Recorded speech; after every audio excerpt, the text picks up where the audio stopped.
warahmatullahi wabarakatuh. Salam sejahtera bagi kita semua, Bapak Ibu guru, pendidik dan tenaga pendidikan. Saya ucapkan terima kasih, perjuangan tiada henti, tetap semangat untuk memberikan pelayanan dan juga mendidik dan mencerdaskan anak-anak bangsa tanpa melihat bagaimana status, tanpa melihat bagaimana kesejahteraan yang Bapak Ibu alami setiap hari.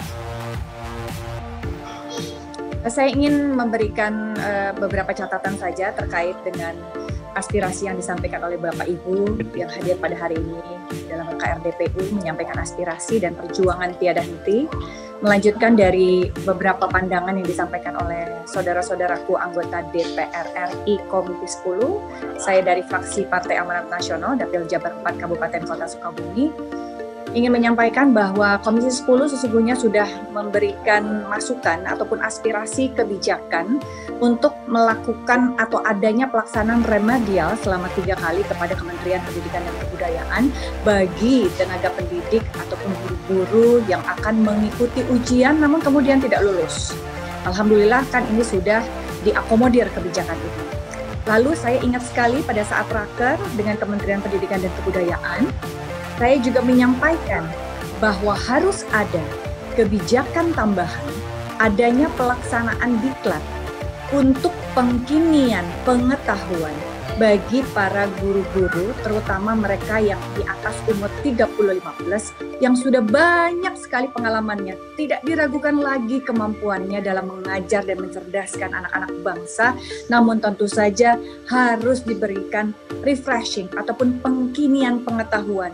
Teori-teori baru di dalam pembelajaran yang saat ini ada, tentunya ini lebih mempersiapkan para guru, tenaga pendidik yang akan mengikuti ujian apapun itu bentuknya, sehingga kita mempersiapkan mereka dan memberikan kesempatan kepada mereka untuk bisa lulus, besar kemungkinannya lebih luas. Itu yang kedua. Yang ketiganya, saya ingin sekali bahwa saya sangat setuju narasi yang disampaikan oleh Bapak dan Ibu guru, Bapak dan Ibu yang kami hormati, tentunya narasi diskriminatif ini harus dihilangkan. Narasi PNS, non-PNS, PNS, P3K, PNS, honorer ini harus dihilangkan. Guru negeri, guru swasta ini juga harus dihilangkan.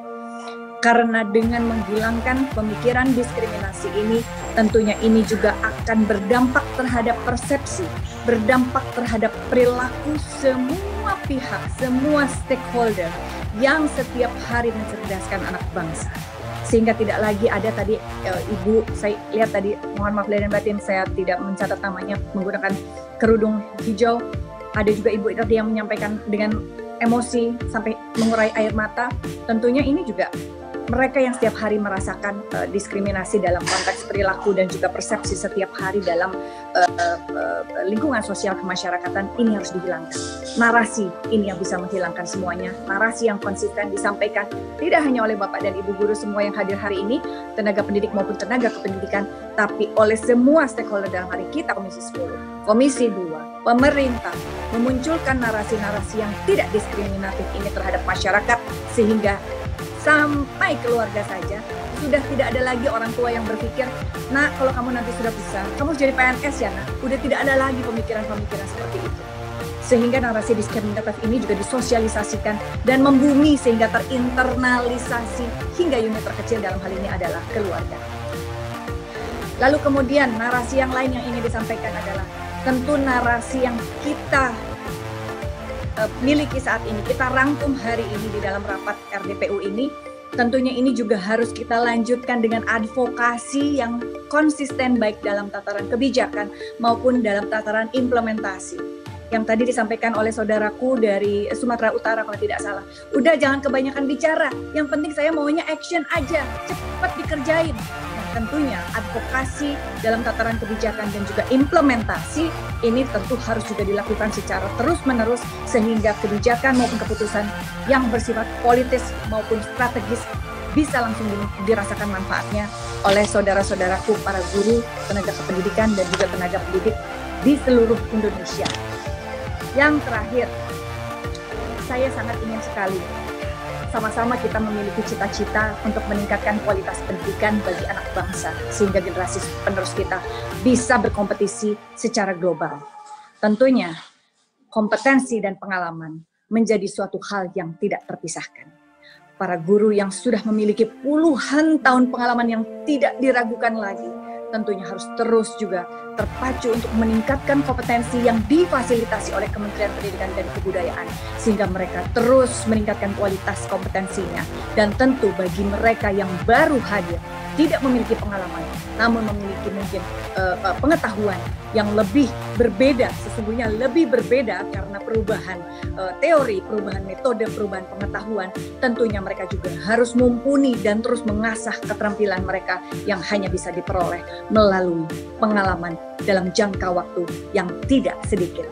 Itu saja dari saya. Semoga kita semua bisa dimudahkan oleh Allah untuk bisa menggolkan dan mencapai apapun yang diinginkan oleh saudara-saudaraku semua hari ini yang tetap bersemangat, berurai air mata. Semoga Allah kabulkan, Allah mudahkan perjuangan bersama ini, Allah buktikan tentunya dengan suatu kejadian yang nyata yang bisa dirasakan manfaatnya secara langsung. Demikian, mohon maaf dan batin jika ada kata-kata yang lain. Semangat, semangat, semangat ibu-ibu semua, jangan lupa berdoa, tetap mencerdaskan kehidupan bangsa. GPKHNK 2015. Yes. Terima kasih. Assalamualaikum warahmatullahi wabarakatuh. Kepres. Makasih. Waalaikumsalam warahmatullahi wabarakatuh.